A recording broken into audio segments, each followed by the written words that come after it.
Good afternoon, the dearest audience. I am Professor Jae Kim. Welcome, and I will be moderating today's session on social entrepreneur for the greener planet by KOICA and Work Together Foundation. I'd like to express my sincere appreciation to the Social Enterprise World Forum team for supporting this event to happen, and welcome valuable guests who are working in international development field, especially addressing the climate change and regional restoration issues in developing countries.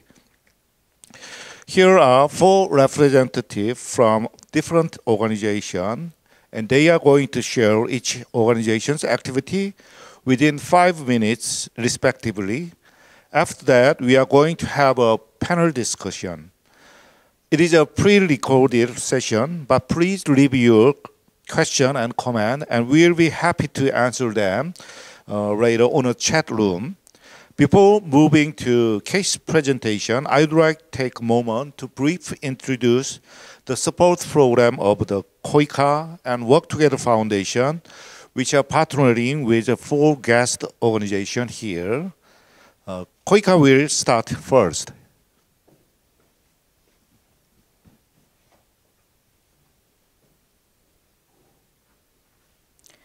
Good afternoon, everyone. I'm Seong-soo from KOICA. I'd like to introduce KOICA's efforts and our programs for youth entrepreneurship and social impact for a greener planet. Let me first introduce KOICA, what we do in general, and narrow down to what we do in link with this session. KOICA is in the KOICA International Cooperation Agency. It's the Korean government's development cooperation agency since 1991. We are implementing approximately 53% of the annual grant of ODA given by the government, and we operate 44 overseas offices abroad. We strongly promote project development in the area of climate change, resilience, and environment protection and restoration, which is in pursuant to the SDG 13. We hold strong willingness as an organization to provide organizational policy and foundation, which is represented by the KOICA's 4P strategy, one of which the important pillar is the planet. We also have other climate change action programs and initiatives and safeguard systems that are all developed in order for the organization to embed the importance of the greener planets in order for us to promote the projects that contribute to the greener planet. So we have 3 sub-programs that builds on the partnership with social entrepreneurs, startups, SMEs, private corporations, and NGOs. One of the first program is on the corporate partnership level. We have 2 sub-programs there. And on the civil society partnership level, we have 1 sub-program. Let me introduce further those 3 programs to you. The first of which is a creative technology solution program. In an essence, we would like to develop and adopt innovative technology ideas and business model to contribute to solve development challenges and advance SDGs in developing countries. In developing country context, in partnership with the startups. This program is open to startups with less than 10 years of experience, including social entrepreneurs and innovators who are willing to establish their own firms. So if you have yet to open up a startup yet, but is interested to pursue this career, we are a channel that is open to you as long as you be willing to apply to us for full grant programs. The next program that we have is Inclusive Business Solution. In essence, this program promotes business models that are willing to develop a sustainable businesses in developing countries in partnership with the corporates. So we believe that a healthy market system that have very much focused on social values to create jobs and contribute to the local community and the local community's economic independence is one important essence that we would like to promote in a partnership. This program is open to the registered business firms or consortium with representative business firms. So the last of our program is a civil society corporate program, under which we have a social and solidarity economic program, which would like to create jobs and return profit to the local community in order to enhance its sustainability by increasing social economic model in our project level. So this program is open to the non-profit organizations, which is willing to work with the profit organizations. They have to compose a consortium. As a consortium partners, they have to develop a project model that are willing to return to the community. So this is more strongly community-oriented model rather than the first two that we have.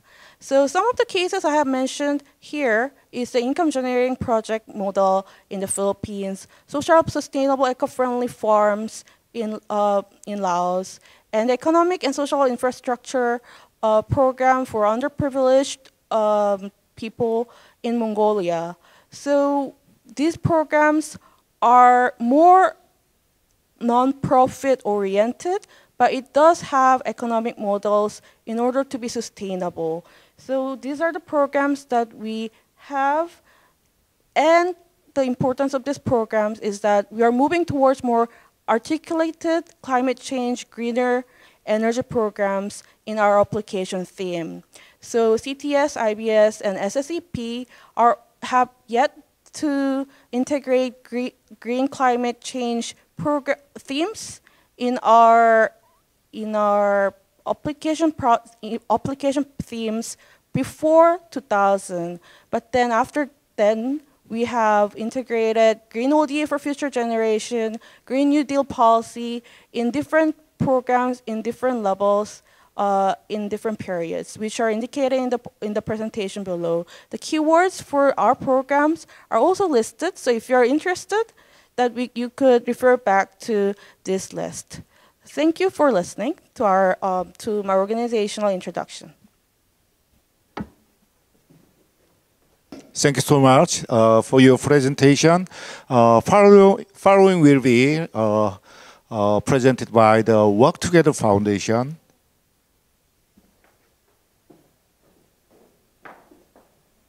Okay, greetings everyone. I'm Jiwon from Work Together Foundation, and today I'm glad to present about our work, especially about Smile Together Partnership Program.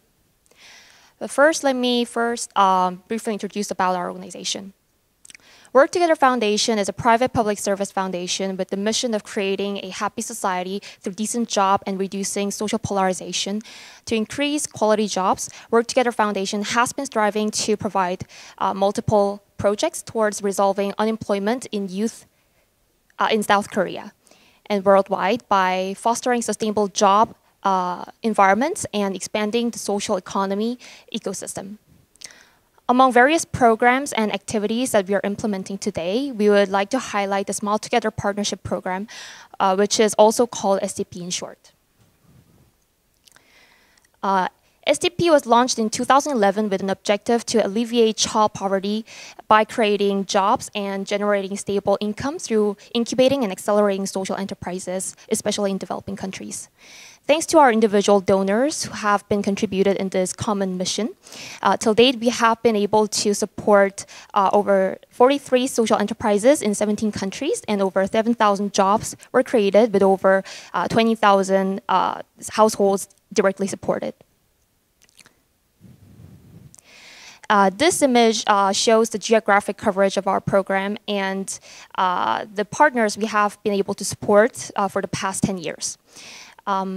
Through this program, we help social enterprises in the initial stage to advance to the next level, and then in the early stage to enter to the growth stage and so on. As such, we dedicate our support in developing their capacity, adjusting each enterprises to improve their abilities and helping themselves grow bigger impact in local communities. We implement our activities through financial and non-financial support for the selected partners.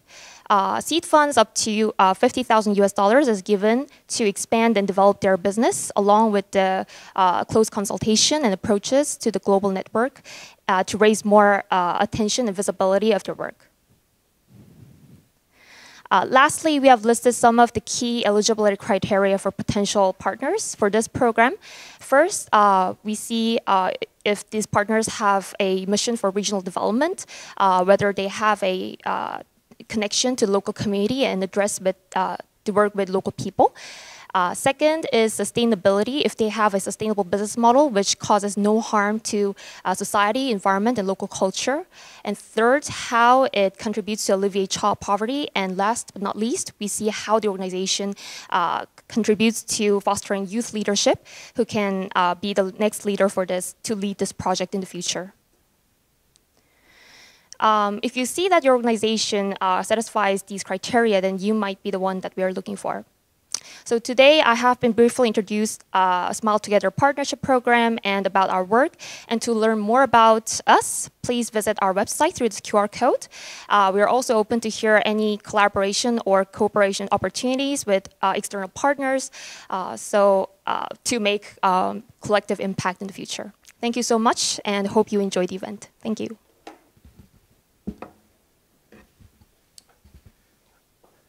Okay, thank you so much. Let's move on to the case presentation. First speaker is Youngjae Cho.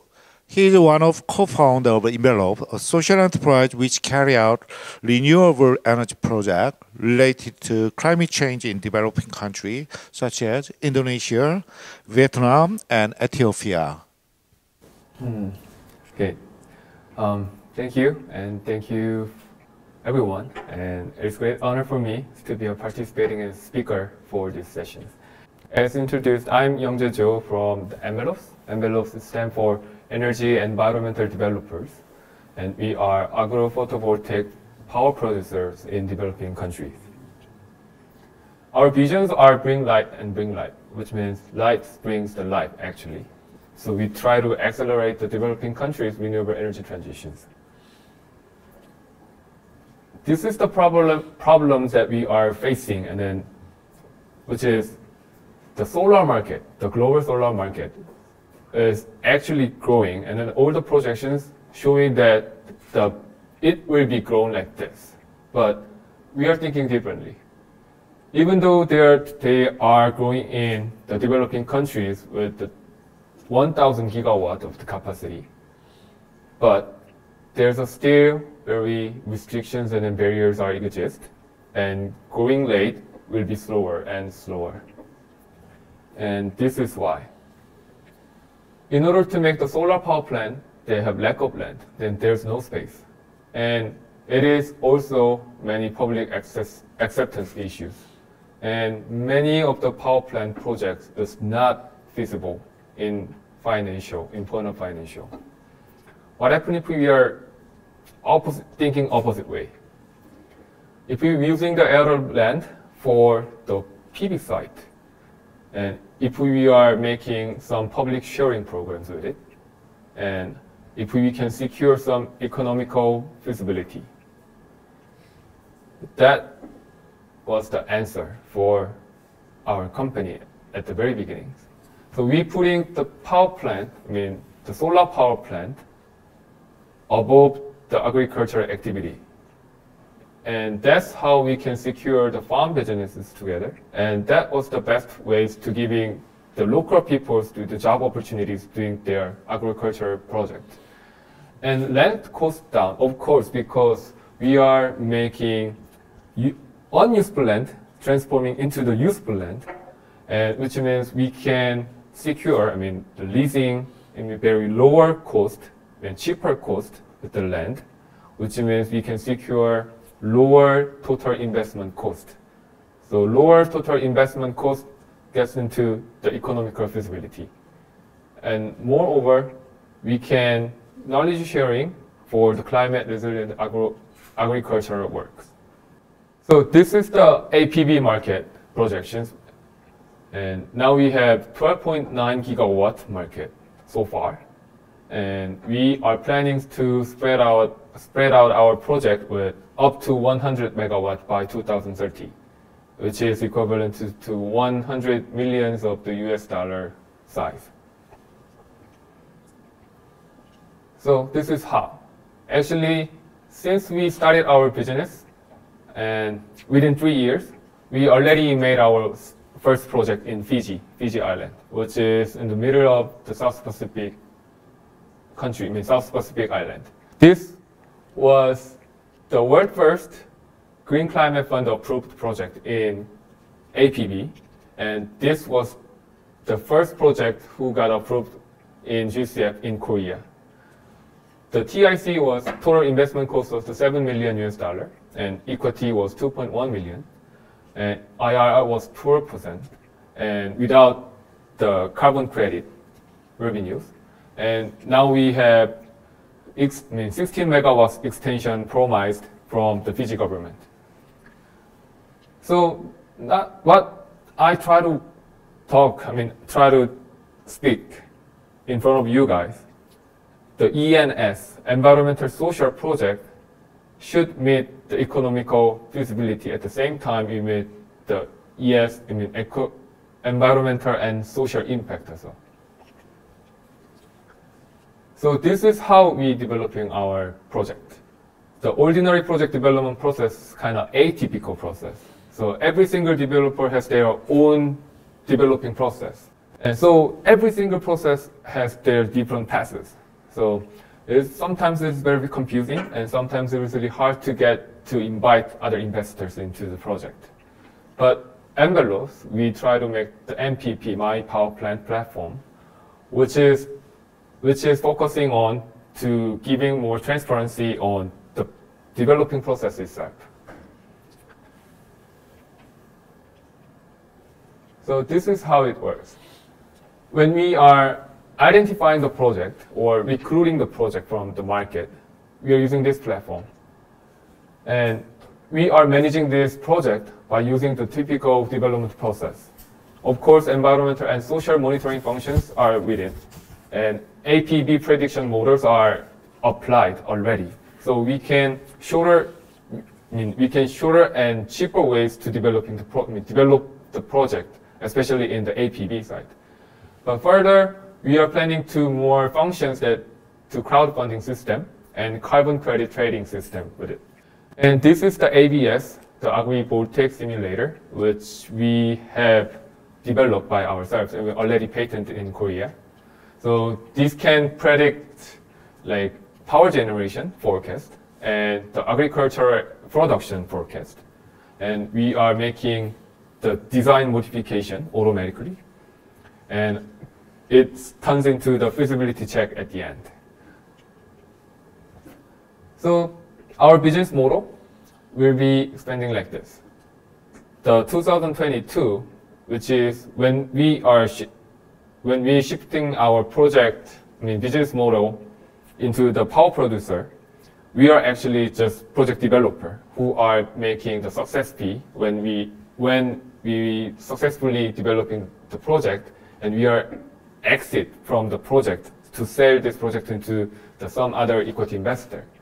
And we thought it's not a good way to maintaining this business. So we decided to change our business model into the actual power plant operator, the owner of the power plant. So by the 2025, we are planning to expanding our APB power plants up to 30 megawatts, which is equivalent to 8 million of USD. And also it has 57,000 tons of the CO2 will be reduced. And it is equivalent to $3 million at this moment. But it has more potential to be grown in the carbon credit market. By the 2030, we are planning to expand our business up to 100 megawatt size. So we already have our project in hand with the 30 megawatt, and we have another 70 megawatts of the potential in Indonesia, Vietnam, and Cambodia, and Fiji as well. So now we are talking about the ESG currently, not just for the economical value, but if you see the ESG impact, with the 4 megawatt APB project, we can introduce renewable energy accessibility to 10,000 people. And 100,000 tons of the carbon will be reduced, and 5 hectares of the land will be changed into the arable land. And if we are expanding into the 4 more projects, let's multiply by 4, so 40,000 people will be access to the renewable energy, and 400,000 tons of the carbon will be reduced, and 20 hectares of the land will be changed into the arable land. So our goal is actually the pioneer of the APP project development in developing country now, but we try to expansion to the all renewable energy market, not just for the APP, but for the solar, wind, whatever that we are using the renewable sources, we are planning to expanding our business. Thank you very much. Min-cheol Jung is a founder, director of a social venture company, Tree Planet. He and his team has built 314 forests in 14 countries, planting 1,140,000 trees. He believes more people will participate in Tree Planet's mission to make Earth green again, with creative idea and partnership between businesses and civil society. Thank you for the introduction. Hi, my name is Min-cheol Jung. I'm a director at Tree Planet. I'm going to tell you about how we changed our business model. So we started in 2010 with the smartphone tree planting game. It was a very simple idea. When you grow a very cute virtual tree, then we will plant a real tree in the real world. With this effort, we could change the desert land in China into forest within 3 years. And one of our customers were asking us that, hey, I want to grow real trees in my room instead of sending it to a forest. So we thought, oh, it's a very good timing because of the people are locking themselves indoors. And also, urbanization brought people to have interest in the nature. So we started a houseplant delivery service. So when customers buy one tree, Tree Planet will plant another tree where it's needed the most. We call this service companion tree. It's a link between your urban lifestyle and the mother nature. So it's also a very simple idea. When you purchase one tree, we'll plant another tree. And we also engrave their names, the customers' names, in forest signboard, so people can actually go visit the forest and see their efforts. And people can actually come to our forestation site and help us. And however, people were asking us that, hey, my tree is dying, and how can I give water to my plants? We were explaining them how to give water, but it's also very hard to actually practice it. So we developed a very special pot. It's a SEWF. It means sink in. Because it soaks up the water by itself. I'll show you a very short video clip.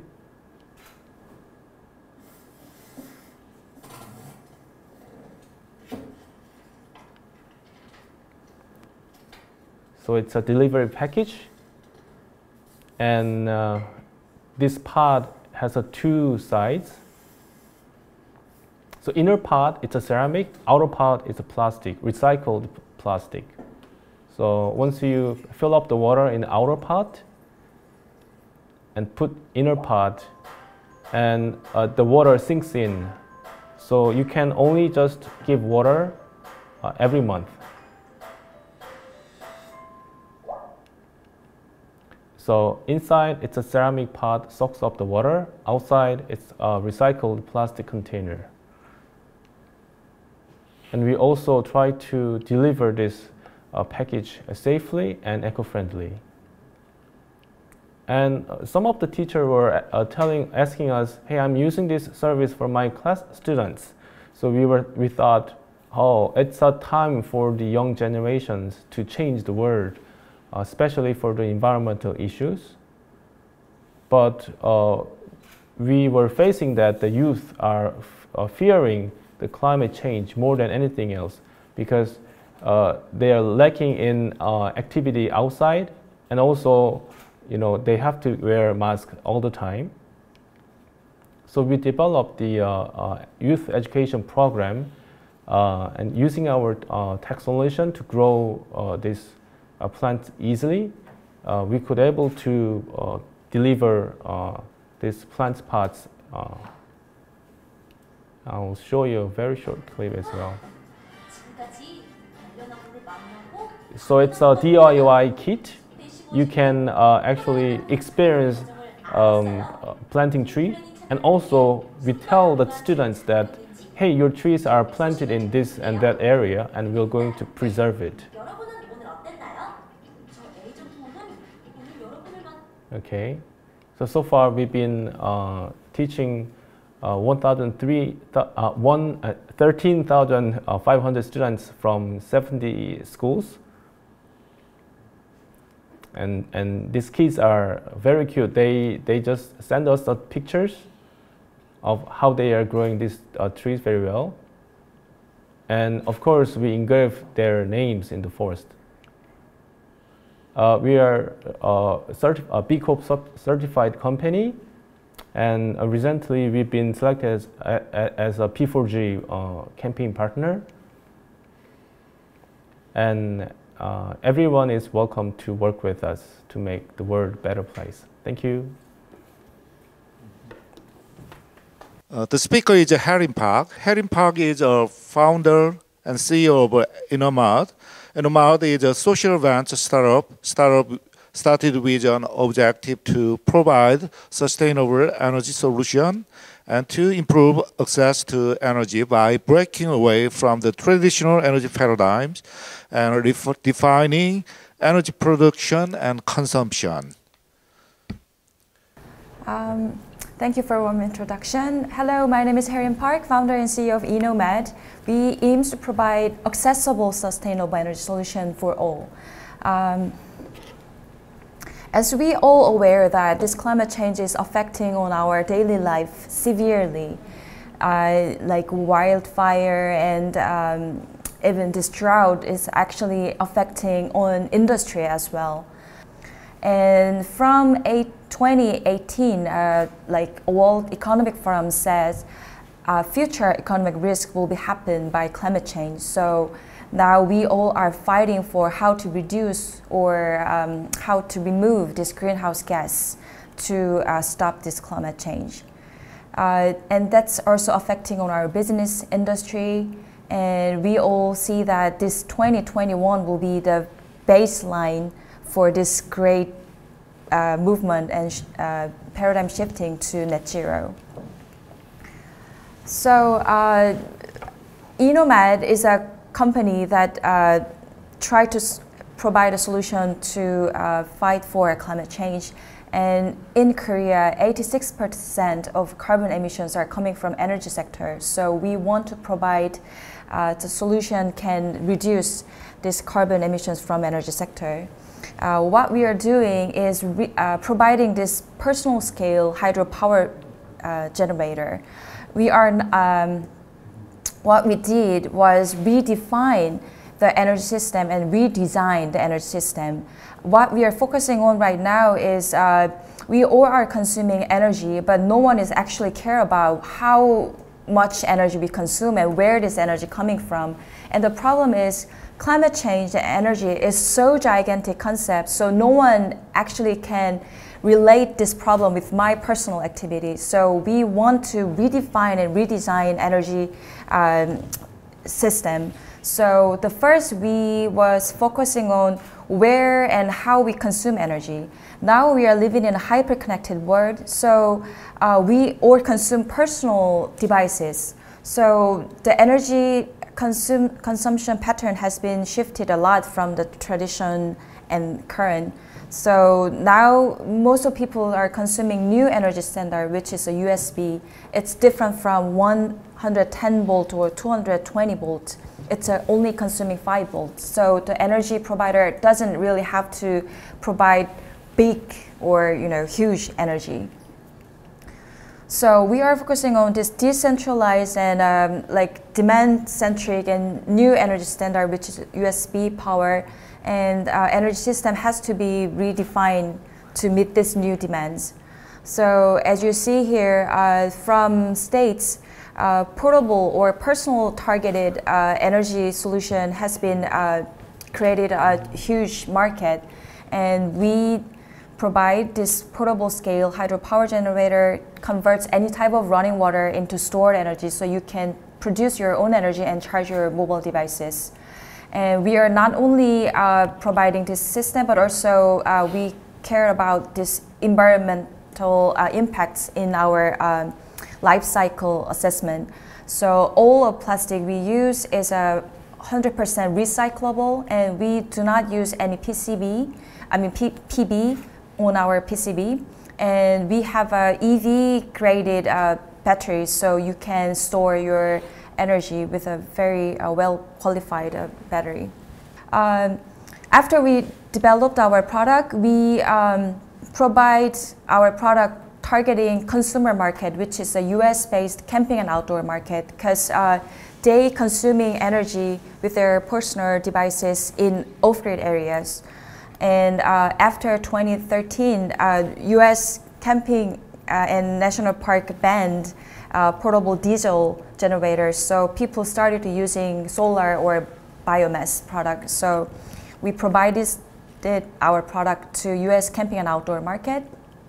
So we've been successfully sold more than 23,000 units solely to US camping outdoor markets. And now we try to expand our market to Europe. And with our consumer feedback, we been selected as the Year of Brands by ISPO, the world's largest outdoor trade show last year. And also we've been in partnership with the global brands like Patagonia or Rolls-Royce last year. And we try to make it as a culture, so we install this product and let people, citizens, can experience generating their own energy. And also we expanded our product to educational content. So now we are providing our product to schools for next generation can learn how to generate their own power and start to think about what the energy problem is and how they can be part of the solution. And also we bringing this product and contents to university to ignite young generation to start their own startup to tackling climate change. And also corporate who want to shifting their business model to be more ESG or net zero related. And lastly, we want to make this product to a data collected sensor network. So this is harnessing energy from the moving water, but if you put the tech inside the product, then you can actually see the water speed data from our generator. So now we are testing offshore and freshwater to collecting water monitoring sensor data to provide local governments and military service. And also, so many things will be changed from this year. So I think the most important thing is how to see the words with the carbon literacy and how to make it more sustainable. So I will keep our story with a panel discussion. Thank you.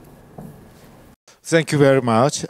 Thank you for your sharing brilliant cases. Next, Rachel Kim, the manager of Jeju Ole Foundation, will share how the organization is protecting natural ecosystem in Jeju Island through business.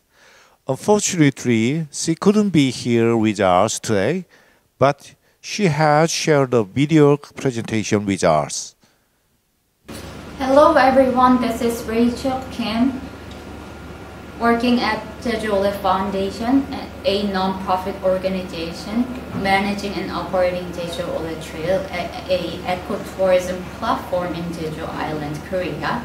And we will be talking about what Jeju is and what we do in Mongolia with KOICA.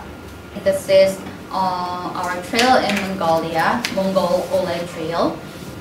In 2018, we opened Ole Trail in Mongolia.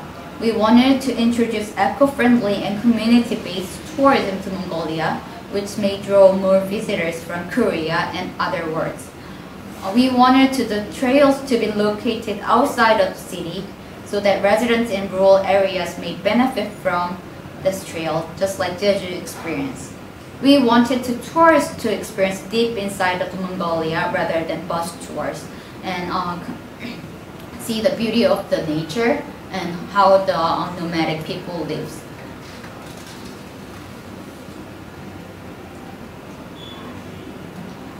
With Jeju Tourism Organization, cooperated by Ulaanbaatar Tourism Department, we opened 2 courses in Mongolia into 2018. So, like I said, because our sister trails share the values and designs of Jeju Ole Trail, you can see similar signages that represent Jeju Ole Trail in Mongol Ole Trail as well. For sustainability and long-lasting management by the local residents, we are currently working with KOICA for stabilization of the trail system and setting up business models for the local residents. Currently, 3rd course is being found and about to open in late September, with a little delay due to the current pandemic situation. But because increasing interest in eco-friendly tourist platforms and eco-tours with the current pandemic, after once the pandemic is over, we expect that tourists there will be a lot of tourism around the trails, including Mongol Ole Trail in the area.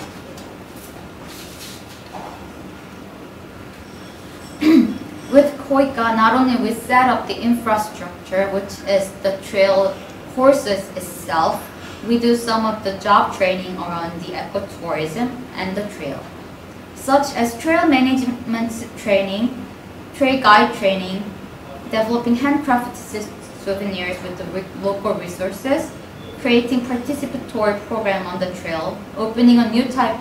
So these are some of our activities to opening a new type of job opportunities. Residents living in the villages near or on the trail can work at the information center or as a trail guide or producer of handcrafted souvenirs. If they are trained enough and strengthen the capability, they may create their own programs and produce more jobs that local residents can participate in. Not only will we provide job opportunities to residents in the area, we are looking for increasing international and domestic visits to those areas so that tourists not only value the nature, culture, and history and people of Mongolia, but also contribute to local economy in these rural areas. So what we are doing is we are establishing a social enterprise in the area in Mongolia, who can actively engage with the trail itself and make the business out of the platform, such as eco-tour program and souvenir production, and some other activities relate to the Mongol Trail. These social enterprises will be consisted of local residents who are trained through the KOICA's program. So these are some of the programs that we are doing under current project with the KOICA Social and Solidarity Economy Program. With those who received our training program, we are currently developing handcrafted souvenirs With those who received our training program, we are currently developing and producing the simple souvenirs, operating the Mongol Trail Information Center, and opening a third route and maintaining the first two routes with the local residents.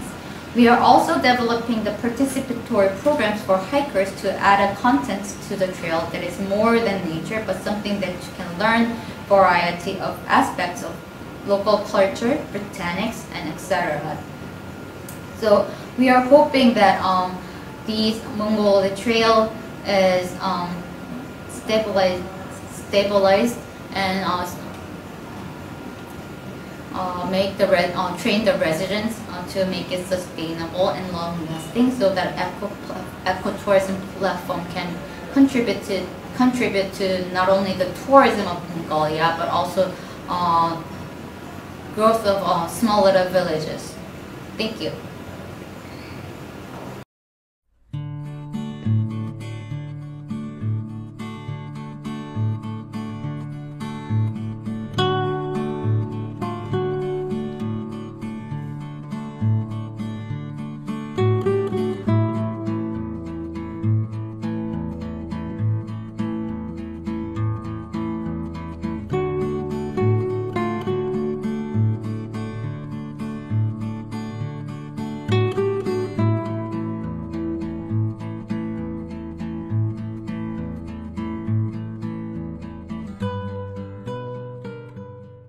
From now on, I'm going to ask questions for the discussion.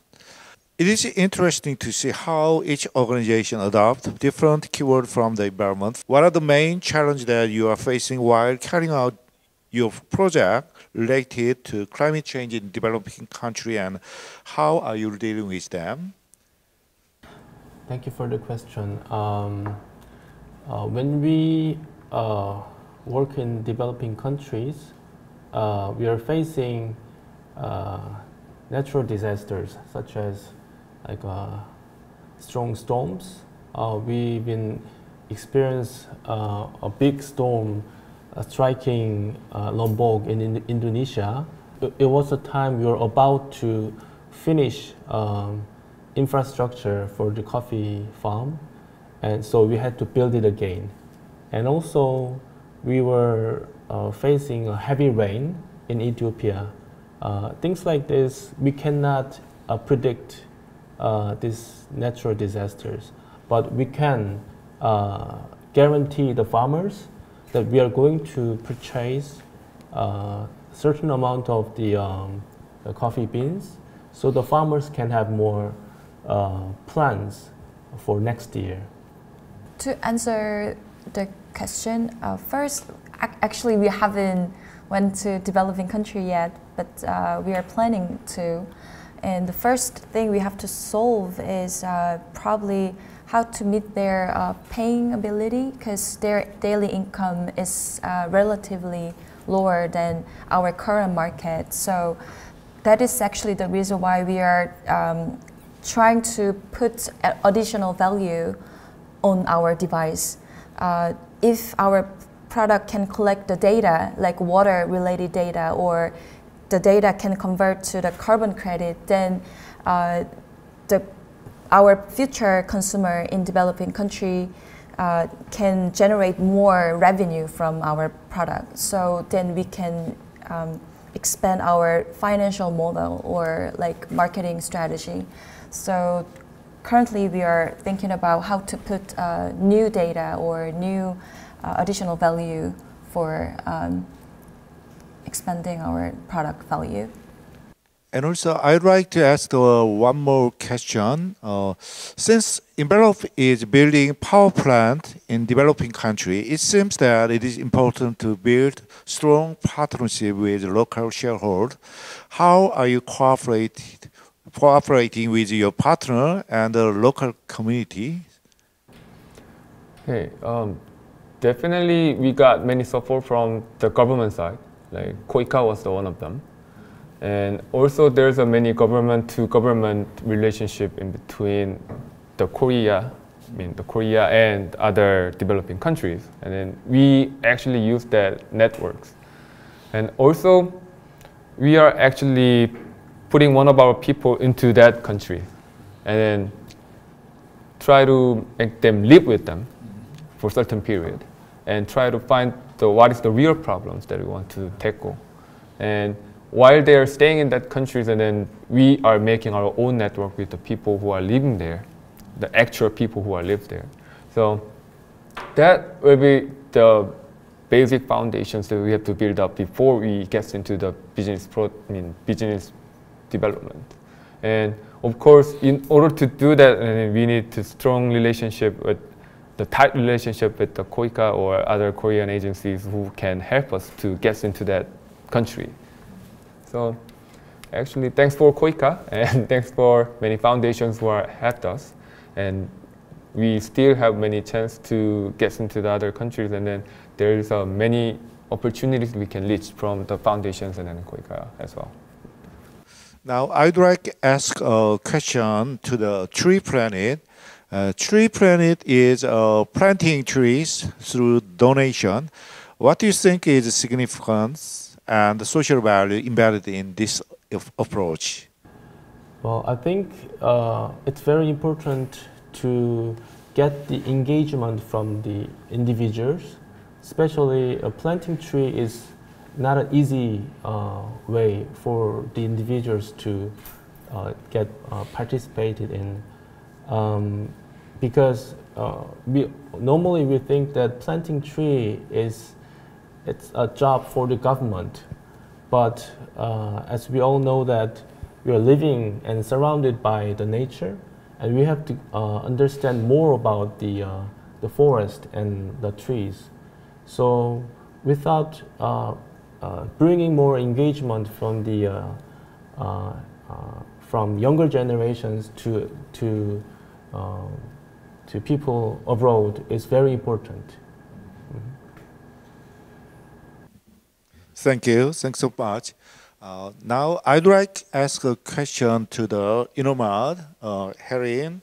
So, Inomad has been working on measuring and diagnosing carbon emission rate based on its own value chain, but it is not easy to apply a common measurement standard to social venture or social enterprise. Is there any solution that can be applied immediately to carbon emission reduction, along with advice to SMEs that are considering measuring these performance? This is a really good question. This is not just about like social value, but like manufacturing itself is really, really tough. So we've been struggling with building our own manufacturing process more than 3 years. And during that, because we are SME and small startup, we can start from anything because we have nothing. So we start from zero to build one. So that was really tough, but we put every sustainable indicate from the scratch goal. So it wasn't easy, but from selecting raw material to building a new manufacturing process, it was great to bring all the experts from Chicago or Europe who already experienced this like net zero manufacturing process like from like 10 years ago. Also that will increase the price of manufacturing. I have to find another solution to leverage this cost. So after that, I started to contact like Rolls-Royce or Patagonia who willing to pay this invisible social value, but willing to pay for it. So I think that was like lucky that I could find great partners in the market. Thank you. Thank you so much. I'm really pleased to share the three different organizations' brilliant cases. These social entrepreneurs introduced more the liberating idea and business model of the power generating, and we could contribute to the greener planet. Last, I'd like to thank you again for your participation and interest. Mostly, I'm so proud that we could have chance to introduce the Korean young social entrepreneurs business cases. Thank you so much.